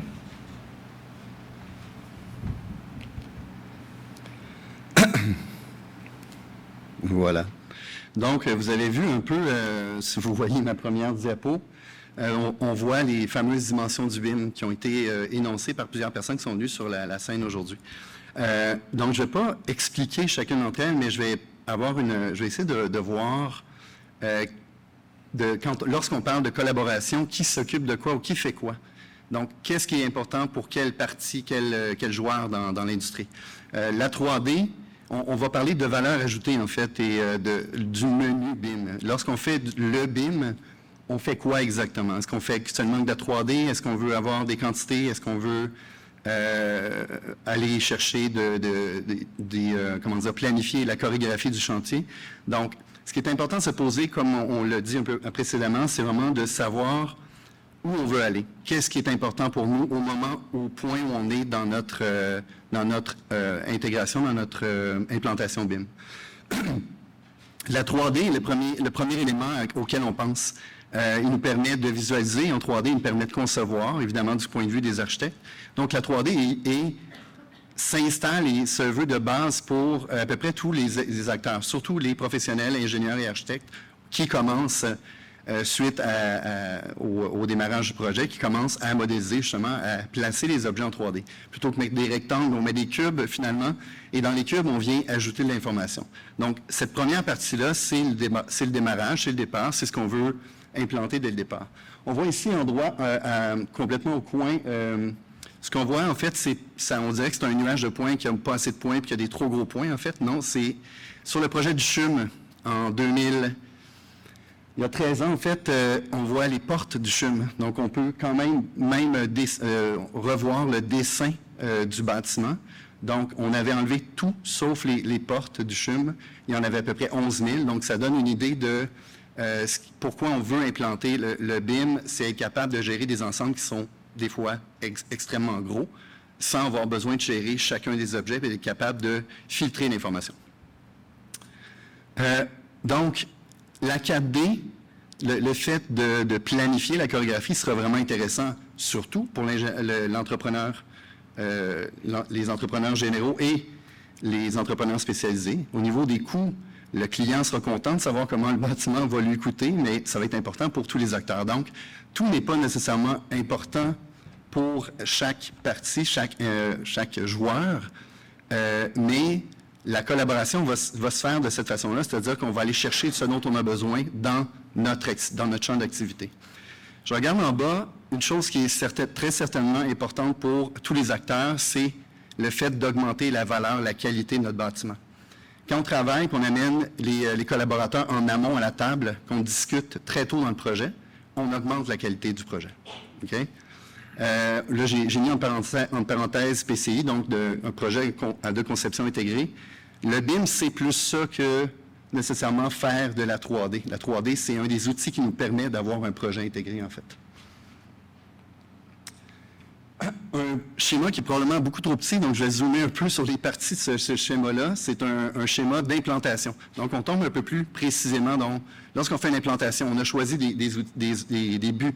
On veut avoir une valeur ajoutée spécifique à notre projet. Donc, lorsqu'on a décidé d'implanter le BIM, on devrait le faire parce que tout le monde va s'en aller là inévitablement. Et ceux qui vont commencer prochainement, qui sont au début de leur implantation, sont chanceux parce qu'il y a beaucoup de bureaux, des donneurs d'ouvrages, des entrepreneurs, il y a des architectes, ingénieurs qui ont déjà fait les premiers pas pour eux.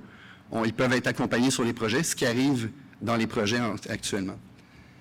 Au niveau de l'analyse des besoins, bon, j'ai parlé des différentes dimensions du BIM. Ce qu'on peut voir, c'est que lorsqu'on a choisi une ou plusieurs dimensions, par exemple, si je décide que je vais aller chercher l'information au niveau de l'analyse énergétique, qui sera fait par les ingénieurs, bien, l'information sera dans le modèle de l'architecte, souvent, au moment de la conception et du préliminaire du projet. Donc, le modèle créé par l'architecte, l'analyse faite par les ingénieurs sera remis au client pour être analysé et peut-être créer une nouvelle version pour améliorer justement les capacités puis en fait l'utilisation de l'énergie dans le modèle. Donc, c'est le point de base. Ça devient des requis de modélisation. Je dois savoir ce que je dois mettre dans mon modèle. Si on regarde ici à gauche complètement, le même requis de modélisation va nous pousser à faire des choix d'outils. On va choisir ou créer des outils pour arriver à nos fins. Lorsqu'on a choisi ou créé ces outils-là, qui sont multiples, vous voyez, dans le cas des architectes, on doit faire des librairies d'objets qu'on doit utiliser. On va vouloir faire des standards, on va vouloir faire un plan de gestion BIM, on va vouloir faire des gabarits, des procédures, donc des méthodes. Tous les outils, il va falloir les communiquer par la suite aussi. Donc, on va générer ces éléments-là pour être capable de mettre en place ce qu'on veut mettre en place. Pardon. Donc, partie très importante, j'ai créé des outils, je dois les distribuer. Je vais m'assurer de faire une communication, de faire de la formation, de faire du support technique et finalement du contrôle qualité. Sur certains éléments qu'on a implantés chez Neuf, nous, on est rendu à faire du contrôle qualité, qui est très important. On ne peut pas juste lancer les choses, il faut contrôler le produit fini sur les projets. Donc, et vous voyez, ou peut-être pas en fait, en bas complètement, il y a une flèche qui est un loop. Ce système-là est un loop. Lorsqu'on a implanté une partie avec une petite équipe sur un petit projet, on continue et on vient implanter d'autres éléments. On a commencé par la 3D, maintenant on travaille sur 4D, 5D, 6D. Bien, on recommence au début, on choisit, on sait ce qu'on doit modéliser, nous on démarre les modèles, donc, et en les intégrant, on doit s'assurer que l'équipe soit capable et à l'aise et de terminer un projet avec le sourire idéalement. Donc, voici un graphique sur lequel je vais zoomer encore une fois. C'est un graphique de tendance des développements des différentes technologies chez Neuf, mais qui est semblable probablement dans tous les bureaux d'architecture qui veulent implanter le BIM. Sur la partie gauche, comme ça, on voit qu'il y a les outils de dessin, de conception, les outils de visualisation, communication et coordination. Évidemment, le BIM, on pense à la coordination. Si je regarde ici, il ne se passe pas grand-chose entre 1971, fondation de Neuf, et 83 où AutoCAD arrive. Et un peu plus loin, évidemment, on voit arriver des éléments, des choses comme, ou des solutions comme 3D Studio ou le courriel. Et tous ces éléments-là entrent en jeu dans les technologies qui vont nous permettre de faire nos projets différemment. Ce graphique-là, dans le fond, est un graphique d'adaptabilité au changement. C'est vraiment important d'avoir une culture de changement, comme on peut l'avoir dans mon ancienne vie en fabrication. En construction, le temps de changement est un peu réduit parce qu'on fait toujours des bâtiments, on met toujours des fenêtres, versus en fabrication où les lignes des produits vont changer régulièrement. Donc, on a une adaptabilité peut-être plus grande. Je pense qu'on doit développer, on doit aller vers là aussi dans l'industrie de la construction. Si je regarde ici vers la fin du graphique, on voit, contrairement au début, plusieurs éléments qui viennent s'entrevêcher ou des fois entretuer parce que il y a une technologie qui va arriver qui va en tuer une, comme Teams qui finalement, on remplace quand même le téléphone maintenant souvent parce qu'elle est intégrée dans la technologie au niveau de la communication, mais il y a des éléments au niveau de la visualisation aussi qui arrivent. Et on voit qu'il y a des pointes complètement à droite où il y a l'intelligence artificielle. Donc, l'intelligence artificielle arrive dans plusieurs de ces catégories-là. Et il faut pas, elle va arriver, on va voir ce que ça va donner, mais ça va être une intégration qu'on devra faire de toute façon. Pour nous, on a eu un projet au début des années 2010 qui était le CHUM, qui était très important, qui a été une école pour nous. Donc, ça a fait boule de neige. On a eu le premier gabarit. Ensuite, on a intégré l'impression 3D Dynamo. Puis, on a fait un plan maître pour refaire une deuxième implantation. Cette deuxième implantation-là, vous voyez probablement pas ce qui est en détail dans le graphique, et c'est pas grave, c'est un peu l'intention. Ce qui est important ici, c'est vraiment de comprendre que c'est une des premières choses que je fais dans un bureau pour faire l'implantation, basée sur les buts, comme on l'a vu au départ, d'avoir les objectifs en rouge, les actions en bleu, puis les ressources en jaune, s'assurer d'avoir collé des personnes aux actions qui devraient permettre d'atteindre les buts. Et donc, on a le détail de chacun de ces objectifs-là. Ce graphique-là, simple, a été très, très important pour nous.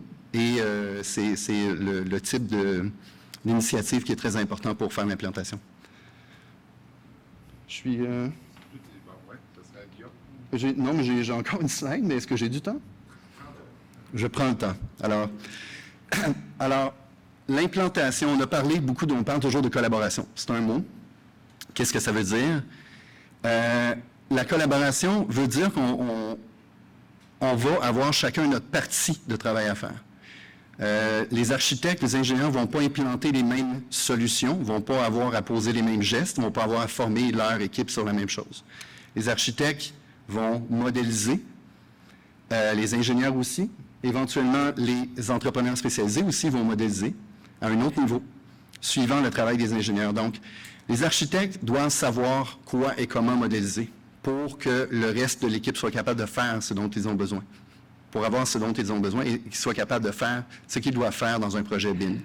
L'entrepreneur général doit s'assurer de communiquer les exigences aux professionnels pour que, dès le départ, au départ du projet, on soit capable de fonctionner.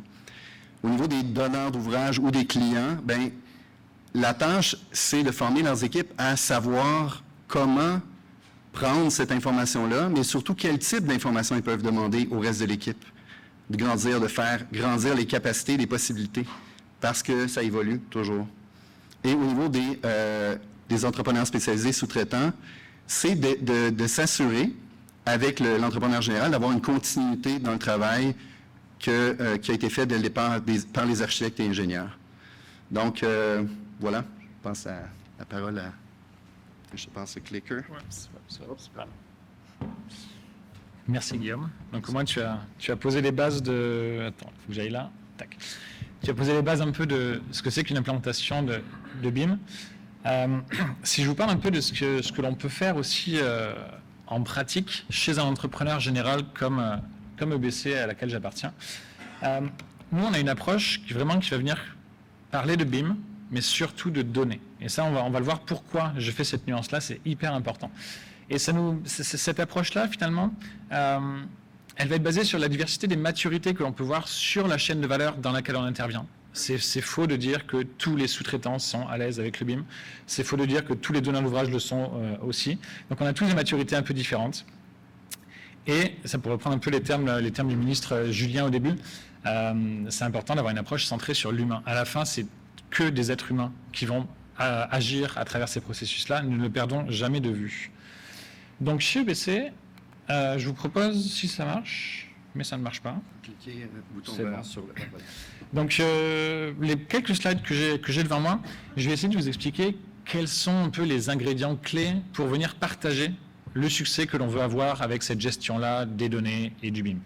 Donc là, en premier, il est important de retranscrire aux équipes avec lesquelles on intervient et qui vont agir sur cette chaîne de valeur-là, le contexte dans lequel on est. Donc le contexte, j'ai imaginé ça avec beaucoup de points, toutes les tendances marketing, le jargon qu'on peut utiliser. Faisons très attention avec ça. Il y en a beaucoup de ce jargon-là qui est juste pas utile à nos process. C'est sympa de parler de BIM, de jumeaux numériques, oui, mais expliquons vraiment de manière terre à terre de quoi on veut parler. Et souvent, en fait, on a beaucoup plus besoin de parler de données que de BIM, du BIM. C'est compliqué ces notions-là pour tous les gens impliqués sur la chaîne de valeur. Donc on peut comme ça simplifier un peu les choses, à viser ce qui est vraiment utile pour nous, donc parler du vocabulaire utile pour nous, pour cette chaîne de valeur-là. Et puis comme je le disais, il faut toujours ramener le changement. Cette notion-là de changement, de transition numérique est hyper impactante pour la chaîne de valeur dans son ensemble. Ramenons-la toujours à la réalité du terrain. Sinon, on va juste perdre des gens en route, et c'est, je crois, pas ce que l'on souhaite dans le contexte actuel de pénurie de main-d'œuvre, par exemple. On veut plutôt rassembler les personnes. On veut les rassembler autour de certains objectifs. Donc, les clients peuvent nous donner des besoins par projet. C'est sûr qu'on va les respecter. On veut délivrer le meilleur projet au bénéfice des clients. Il faut toujours quand même qu'on se pose la question de savoir les besoins sous-jacents des donneurs d'ouvrage derrière tout ça. Oui, il y a des requis. Est-ce qu'il n'y a pas autre chose derrière? Ce que je veux dire par là, c'est une personne qui veut qu'on fasse de la 4D, mais peut-être elle veut juste être rassurée sur la constructibilité, elle veut être rassurée sur l'échéancier qui lui est donné, elle veut être rassurée sur la faisabilité des solutions qu'on propose. Peut-être qu'elle n'a juste pas écrit, mais nous, on peut se poser cette question-là. Et pourquoi c'est intéressant de se poser cette question-là? Comme le disait notre confrère de construction Longer, je pense, juste avant, c'est que les entreprises elles-mêmes, les entrepreneurs spécialisés, les entrepreneurs généraux, les boîtes de conception, ont elles-mêmes des stratégies qu'elles mettent en place pour gérer leur processus en interne. Et ces stratégies-là, par exemple, améliorer les processus internes de l'entreprise comme EBC, ça peut adresser des objectifs sous-jacents au niveau du ministère, au niveau de la SQI. Peut-être que la SQI aussi veut améliorer ses processus, a priori. Auquel cas, on va pouvoir s'arrimer sur des processus communs qui ne sont peut-être pas encore exprimés dans les requis du projet sur lequel on est. Et c'est important, on est une province, je pense, où on aime bien travailler ensemble, on se retrouve souvent sur des projets similaires, on a une relation commerciale à développer, et ça passe. Il faut dépasser le cadre du simple projet, mais voir vraiment les enjeux de toute la chaîne de valeur. Une fois qu'on a ça en tête, c'est important d'établir le plan, donc là je ne reviendrai pas sur ce que disait Guillaume. Les deux points importants sur lesquels je veux insister, en premier, il faut l'écrire, ça permet de retranscrire de manière fiable et puis de communiquer autour de tout ça. Surtout, il faut laisser du temps, on l'a vu un peu dans la capsule vidéo précédente, mais il faut que les équipes aient du temps d'assimiler ce changement-là, qui est un changement qui peut être assez violent d'une certaine manière. Et ce changement violent-là, il faut le traiter avec humilité, selon moi. Il faut avoir conscience, nous, dans cette salle-là, au niveau de ce sommet-là, qu'on est en train de perturber les équilibres qui existent, on est en train de perturber les processus existants, qui marchent peut-être pas si bien, d'accord, mais on les perturbe quand même. Donc il faut faire preuve de cette humilité-là pour que les humains avec lesquels on embarque puissent embarquer avec nous, justement. On y arrive, on vient essayer de susciter l'adhésion. Les deux clés que j'ai envie de vous partager d'expérience chez EBC qu'on a pu avoir ces 5 dernières années, il faut réussir à traiter ce qui est facile à régler. Donc la première chose facile à régler pour un entrepreneur général, c'est de ne pas parler 3D, mais de parler processus. Nous, à la fin, ce qu'on veut faire, c'est juste gérer notre échéancier, gérer nos coûts, gérer la relation commerciale avec toutes les parties prenantes avec lesquelles on va intervenir. La 3D, c'est un vecteur de communication, mais ça doit rester qu'un vecteur de communication, éventuellement d'agrégation de données, mais les processus sont importants. Et pourquoi les processus sont importants? C'est que la chaîne des processus doit être orientée vers le plan que l'on sait donner. Donc là, le plan, c'est la diagonale que je vous ai tracée. Ça va être assez facile en plus, en mappant ces processus-là, de venir traiter ce qu'il est facile de traiter. Là, imaginons que si on veut respecter cette diagonale-là, le petit processus que je viens de dessiner là, ancien, en fait, est beaucoup plus intéressant pour les équipes. Ça nous évite de faire des détours dans les processus. Donc, réfléchissons à ces processus-là, et la 3D viendra s'appuyer dessus. Évidemment, restons concentrés sur le plan que l'on a. Si je reprends ce que Guy Paquin nous disait au début, on garde le cap, mais puis c'est le chemin qu'on va décider ensemble. Donc, on ne regarde plus en arrière, on évite de regarder sur les côtés, on priorise ça un peu plus bas. Mais en tout cas, un plan comme ça, orienté sur les processus, doit être suivi. Il faut rester concentré sur ce plan-là. Et enfin, ce sera mon dernier slide. Donc, au niveau du timing, j'espère qu'on va être bon. Mais ce qui est important, c'est qu'on a suscité une adhésion. On a un plan qui a été écrit, on a conscience de la perturbation du processus dans lequel on s'embarque, et c'est correct, parce que ça répond à nos besoins d'entreprise, aux besoins du client et aux besoins de la chaîne de valeur entre-temps. Ce qui nous reste à faire désormais, si on veut réitérer, comme Guillaume nous disait, faire une loupe de rétroaction, eh bien en fait, il faut qu'on vienne guider ce momentum-là. L'idée, c'est si on a de l'adhésion des humains qui sont sur la chaîne de valeur-là, maintenant il va falloir voir où est-ce qu'on porte le message encore plus loin. Donc par exemple, c'est sûr que la chose basique à faire, c'est d'arriver à structurer, supporter l'ancrage des usages, donc du contrôle qualité, des espèces de notations, des KPI qu'on peut ressortir sur la qualité des processus, sur les audits qu'on peut faire sur les processus. Ça, c'est important. Mais, et je crois que c'est là peut-être où il y a un message intéressant à vous partager, c'est que finalement, on a créé de l'empathie à droite à gauche, on a créé des connexions humaines à droite à gauche de la chaîne de valeur. Ça va être, il faut qu'on capitalise là-dessus. Il faut qu'on capitalise parce que ça va se développer sans qu'on ait besoin de personnes qui drivent l'innovation. En fait, c'est les gens connectés qui vont eux-mêmes avoir un momentum autour de ça. Et qu'est-ce qui va se passer? C'est qu'un jour, peut-être, dans tout cet écosystème-là, une personne aura une bonne idée pour améliorer autrement ou plus efficacement les processus. Et ça ne va pas forcément dépendre d'une équipe technique spécialisée au niveau des technos et des processus. Il faut laisser comme ça cette adhésion prospérer. Et alors, et c'est là où ma petite flèche vient de dévier un peu, l'idée en question, si elle est intéressante, il faut que la chaîne de valeur soit susceptible de venir modifier un peu son plan pour la prendre en compte. Et auquel cas, on va avoir une adhésion qui suit un plan, ça vient éclore et on va récupérer des idées à droite et à gauche. Et alors, on ramène notre plan sur d'autres, on garde le même cap, mais on modifie un peu le chemin, si je reprends les termes de Guy Paquin. Donc voilà un peu ce que je voulais vous partager. Je ne vous ai pas donné d'exemple, je ne vous ai pas parlé de technologie. Oui, bien sûr, derrière, ça arrive. Comme ça a été dit précédemment, ce sont des outils. Mais les outils, en fait, ne servent absolument à rien si on n'a pas un plan. Et le plan ne sert à rien s'il n'est pas partagé avec les équipes de la chaîne de valeur. Donc ça dépasse le cadre d'un entrepreneur général comme EBC, mais c'est bel et bien un ensemble, un écosystème général sur lequel il faut venir partager ce succès qui arrive. Voilà pour ma conclusion. Merci.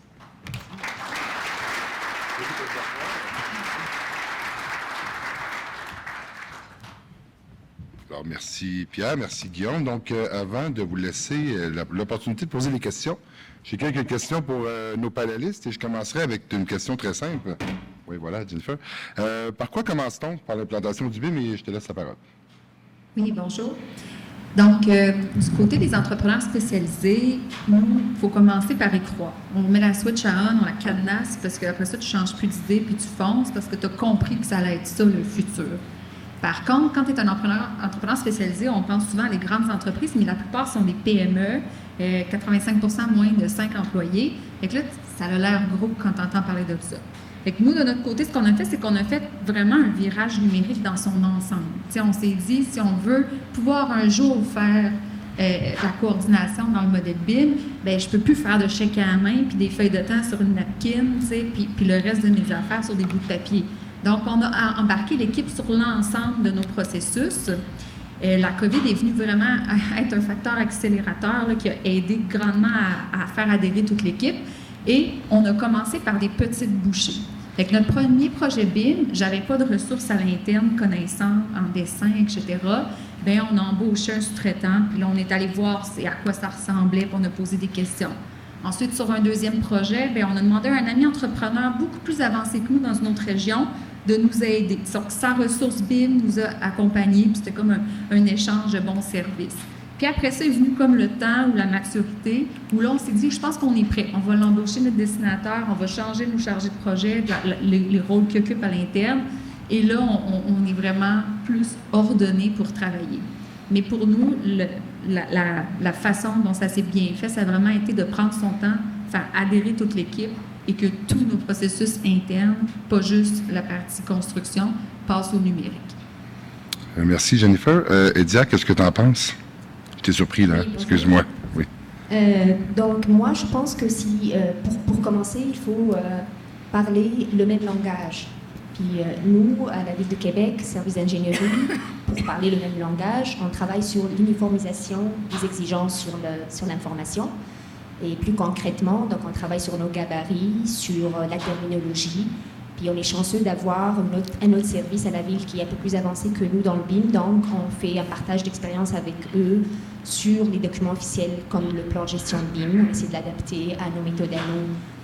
Sur les infrastructures, et ainsi de suite. Donc, pour résumer, c'est vraiment, il faut trouver, uniformiser les normes et la terminologie pour commencer.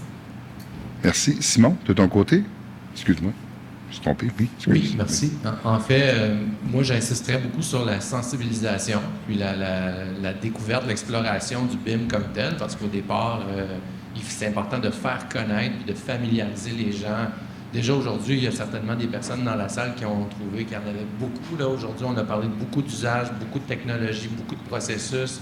C'est très intéressant, mais néanmoins, il faut être capable de voir clair dans tout ça de manière globale, de se sensibiliser avec les différents éléments, puis aussi de comprendre dans quel contexte la collaboration doit avoir lieu. Toutes ces choses-là peuvent ou non passer par de la formation. Que ce soit de la formation à l'interne chez les entreprises ou encore que ce soit imparti à l'externe dans des firmes privées ou des organisations publiques. Merci. Frédéric? Je dirais surtout, quand on veut commencer, c'est de bien cibler, comme on l'a dit là, dans les présentations, qu'est-ce qu'on veut faire avec le BIM, mais de ne pas négliger non plus la formation et la formation de tous les membres de l'entreprise. Souvent, on néglige, moi je n'utiliserai pas le BIM, je n'ai pas besoin, je travaille juste sur le chantier. Quand on y va comme ça, souvent, ben, on ne comprend pas la réalité des autres personnes, puis ça peut être vraiment un facteur dangereux si on n'a pas besoin que tout le monde soit des experts, mais au minimum, comprendre la technologie. Merci. Guillaume? Oui, sans tentant de ne pas redire ce que déjà Oui, bonne chance, c'est un bon défi. Bonne chance. En fait, oui, formation, choisir ce qu'on veut faire, la formation, oui, mais commencer par des petits projets qui sont pas si complexes, avec des équipes qui sont prêtes, peut-être plus qu'une autre équipe à la technologie. Donc, choisir l'équipe, choisir le projet, la complexité, puis y aller doucement. Il y a des équipes qui ont eu un très beau succès en simplifiant le plus possible le démarrage puis l'implantation, c'est-à-dire pas essayer de s'en mettre trop dès le départ.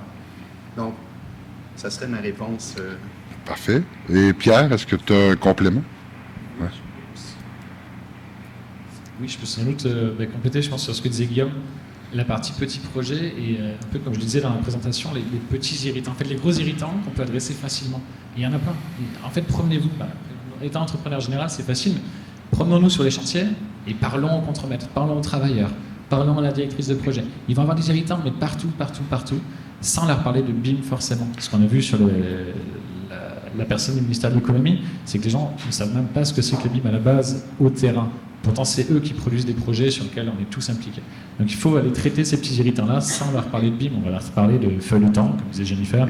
On va leur parler de petites choses comme ça.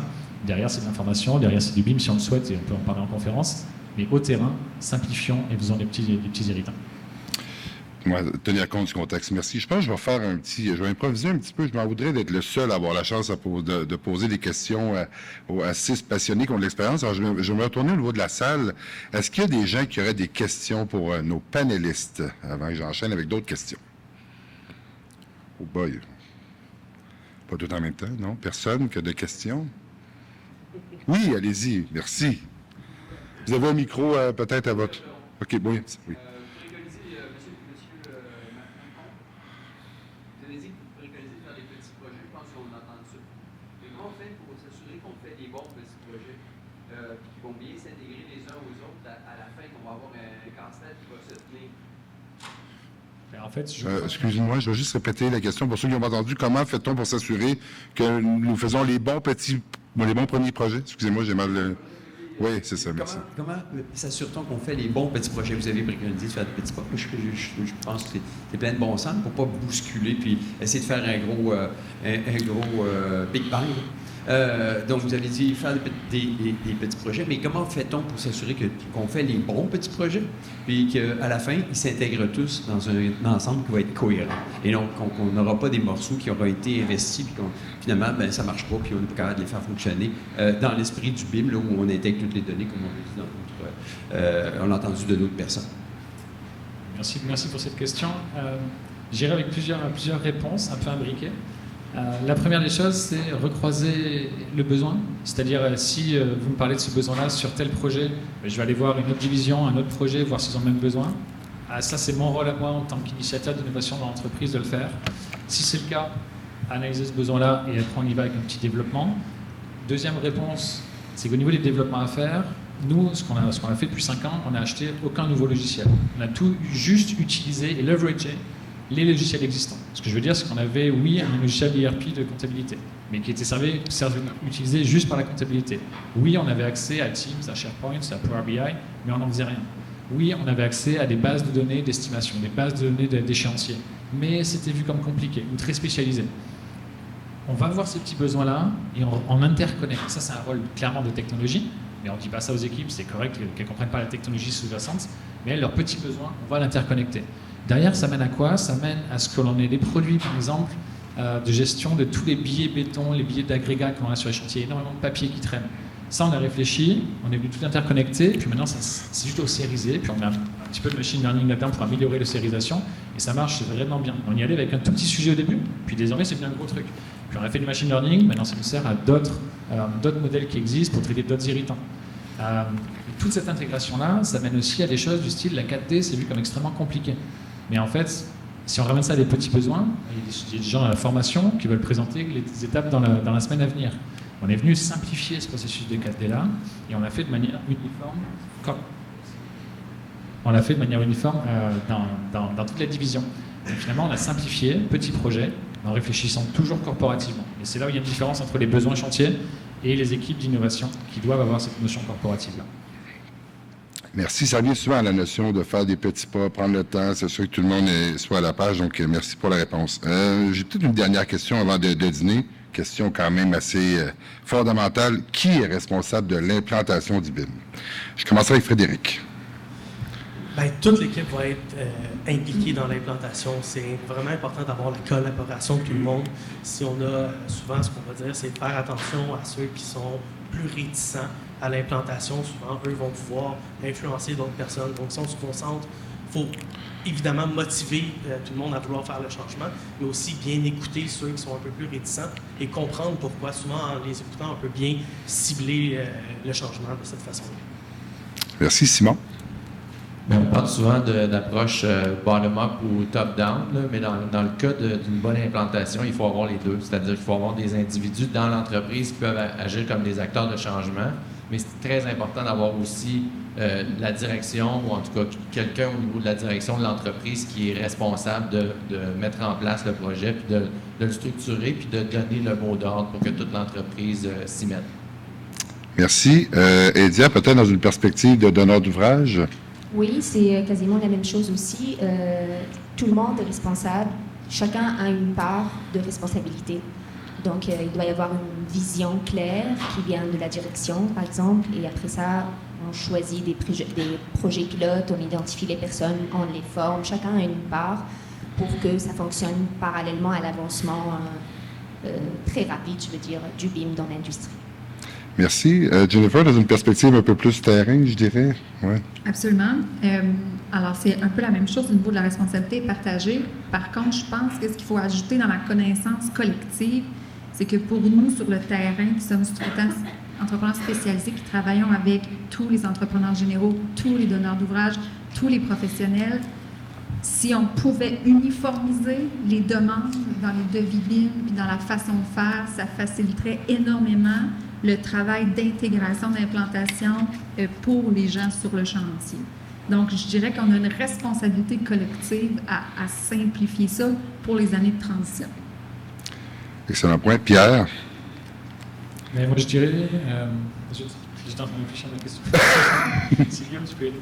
Oui, je vais y aller. En fait, la responsabilité, effectivement, est partagée. Ce qui arrive sur un projet, dans la réalité des choses, le donneur d'ouvrage donne un ouvrage, et ensuite, bien, les architectes sont là au terrain tout de suite, on commence en conception. Donc, nous, notre rôle, c'est de mettre la table pour les autres. C'est important de finalement pouvoir mettre la table aussi pour les entrepreneurs spécialisés qui sont à la fin de la file, qui sont importants, c'est eux qui vont s'occuper des petits morceaux de l'assemblage qui est un bâtiment. Donc, c'est extrêmement important pour nous de laisser les bonnes traces et de penser à la chaîne complète. Donc, notre rôle peut être de collaboration, mais peut être d'organisation de départ et de communication.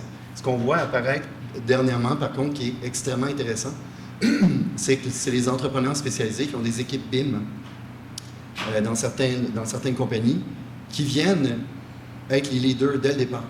Donc, qui se permettent de conserver la notion, toute l'information et même la communication et les données du démarrage jusqu'à la fin. Ils sont là dès la conception. Donc ça, c'est vraiment quelque chose qui permet justement de distribuer les tâches puis d'avoir une supervision totale à travers le projet. Merci. Donc, c'est le BIM dès le départ de la création, de la conception du projet. C'est intéressant. En terminant? Désolé. Et donc, non, je pense que je voulais juste apporter le sujet de cette responsabilité-là du BIM. En fait, pour moi, la question est un peu... On pourrait la poser différemment, c'est quel entrepreneur, spécialisé ou non, ou concepteur ou non, n'est pas responsable de ses propres données? En fait, c'est plus cette question-là, introspective, qu'il faut se poser. Il n'y a aucune entreprise autour de cette table-là qui n'est pas responsable de ses propres données, de ses propres processus. Donc, arrêtons de penser qu'on essaie de balancer la responsabilité chez d'autres. Il faut vraiment être très introspectif. Là-dessus, je peux vous partager un retour d'expérience. On était impliqué UBC sur un gros consortium avec différents partenaires internationaux. On a perdu ce consortium-là, enfin, on a perdu la soumission. Donc après vient le temps du feedback, qu'est-ce qui s'est passé pour qu'on le perde? Là, ça commençait à tirer dans tous les sens. C'est la faute de notre concepteur, c'est la faute du client qui n'était pas clair, c'est la faute de ci, c'est la faute de ça. Je me suis permis de ramener le jeu juste sur nous-mêmes. C'est pas mal notre faute à nous. On n'a pas été capable d'attracter les gens, on n'a pas été capable de se poser les bonnes questions. Qu'est-ce qu'on voulait faire de notre donnée? Où est-ce qu'on voulait aller? C'est pas parce que le client ne nous le demande pas qu'on ne doit pas le faire. À la fin, on est tous là pour gérer notre entreprise, pour gérer notre croissance, et c'est pas à notre client de nous le dire, c'est pas aux autres intervenants de nous le dire. Donc réfléchissons pour nous-mêmes dans le cadre qui nous est fixé par le donneur d'ouvrage. Merci beaucoup pour vos réponses. Un immense merci à nos panélistes qu'on peut applaudir, je pense. Bravo, je vous donne. Merci. Donc, ça clôt les ateliers pour ce matin. On va aller dîner. Je vous invite à aller au sous-sol, à la salle Carmen et Mozart Chopin. Donc, ça va être au sous-sol. En principe, si je ne me trompe pas, à moins que je dise une folie, on va recommencer à 13h20 pour l'atelier C, la collaboration. Donc, je vous souhaite un excellent dîner. Merci beaucoup.